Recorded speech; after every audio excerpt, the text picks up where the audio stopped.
سيد نقديش بلبلي سيد حجي بلبلي فجي نرى حجي بلبلي نقديش سيد نجيس ولا مين سي في سلة نجيس بلبلي عنده ما نقلت ما نجيت تورتات ما تنجين نور بعد نجيلا دمتات يوم سيبر بعدين أساسي كيسو فدي قلت مثلا وان جت تيمتو أفان كيس أنا بنقول تيري تجيت سيد نرى تدي ميكل زنان من كاتيت بلبلي نقول تيري تجيت مين ومين في دولا سيجله نهار قوينس تجيتا سنقول ده مين ومين في دولا لا مين سيد بلبلي فجي كانين قبضتي كانيا بلبلي فجي كان فدان جارتي نماتي بردين بي جارتي نماتي يسلينا بيتلا كوفتا ركون تيسلماني ما نقلت أنت طيب ركون تيسن كيس مالتو نقلت سنتو ولا أيوة أتوي سكرجارو نوران توري أوفي والبربات بجرتني أوفي فرع اللورجا بلبلي فن سيدنا قديس بلبلي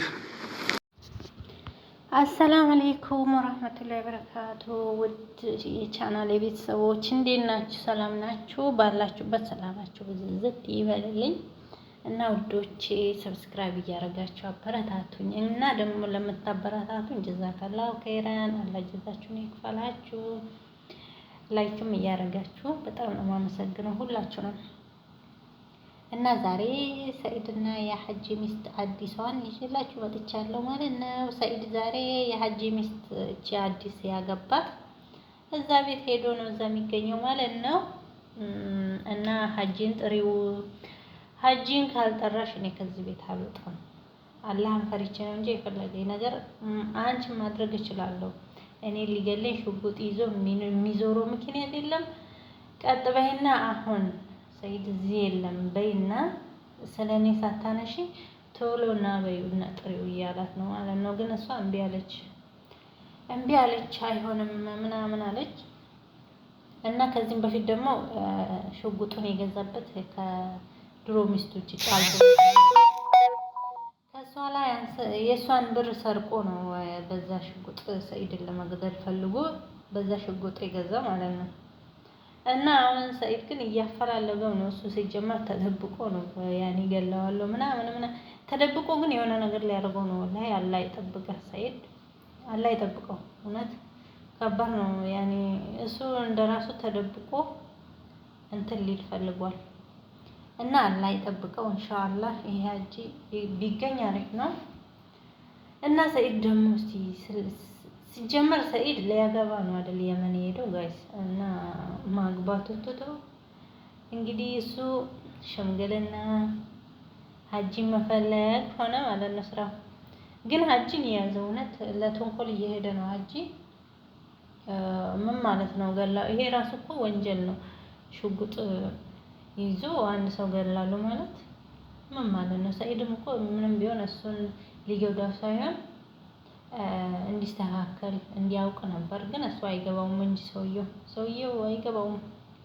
እስቲ ከሴቶቹን የሚገርመኝ ያቺኛዋን ሴት እንደዛ እያሰቃየ ነው ከልጅ ጋር። እንዴት ሌላ እሺ ቢያሰቃያት እንደፈለገ የሚያኖራት ቢሆን ለዚችም ለሁለተኛውም ይሆናል ብላ ታስባለች ሙምኪን። አሁን ያቺ የመጀመሪያው ስንት ነገር ልክ እናቷ እንደ እናት የሆነች እናት ናት ያቺ ሴትዮስ ልክ እንደ እናት ሆና እያንከባከበችው እሱ ሲያጠፋ ራሱ ምንም አትናገር፣ ብር ሲሰርቅባት ምንም አትለው አትናደድ። ይሄ ሁላ የምችል ሴትዮ እየተጫወተባት ስንት ግፍ እየሰራባት እያዩ እሱን የሚያገቡት ሴቶች እኮ ነው የሚገርመኝ። እኔ እውነት ደግሞ ሴት አያጣም ላይ ቆንጆ ሴት ወይ አስተውላ ላይ ይቅር ይበለም ብቻ ወዳይ። እና ሰኢድ ደግሞ ምን እየሰራ እንዴ ልሳምሽ ምናምን ግን እሱ አውቆ ነው ያኔ ለሐጂ ብሎ ነው። ግን ያኔ ጥሩ አይደለም እንደዚህ ያኔ ሙስሊም ሰው አይጠበቅም እንደዚህ መነካካት ምናምን አያስፈልግም። እውነት ጥሩ አይደለም። ለማንኛውም ግን አላህ ይጠብቅህ ነው የምለው። ሲጀመር እቺ ልጅቷ ራሱ ያለውበት ቤት አላቅም ምናምን ትላለች። እሱ ራሱ የሆነ ነገር አድርጎብሽ ይሆናል እንጂ እንዴት ከሱ ጋር መኖር ቻልሽ? ከሱ ጋር ላፋታሽ ሼኪ ጋር ልውሰድሽ። ሲጀመር ሐጂም ለምዷል ከዛች ከበፊቱ ሚስቱ ጋር ማለት ነው ለምዷል ይመስላል። ይሄ ምናምን ያቺ ጅኒዋ ሴትዮ ያቺማ ቀረች እኮ በዛው እውነት። እና እንደዛ ምናምን አርግቷት ቤት ውስጥ ካስቀመጣት ደግሞ እኮ ስራ የማይሰራም አሉ። ይኸው ጋይስ እሷን ያገባታል ስራ ሂጂ ይላታል ይተኛል አሉ። ይተኛል ካላስ እሷ የምታመጣውን ብር ይበላል። እኔ እኮ ብርም ይገኛል የሴቶቹ ጋይስ ለምን ለአንዷ ያልሆነ ለዛችኛዋ አይሆንም መቼስ። ሰውዬ ደግሞ ህይወቱን እያዩ እኔ ለምን ቆይ ለነገ ያኔ ለነገ ህይወት እንሻሻላለን ምናምን ብሎ ነው ወይስ እኔ አልገባኝም። ትዳር ማለት መቼስ አንድ ትዳር መያዝ ማለት ስንት ነገር አለ። ትዳር ያኔ አብሮ እስከ መጨረሻ ለመኖር እና ብዙ ነገር አለ። ልጆች ለማፍራት ንብረት አለ አይደል አናናት ማለት ነው።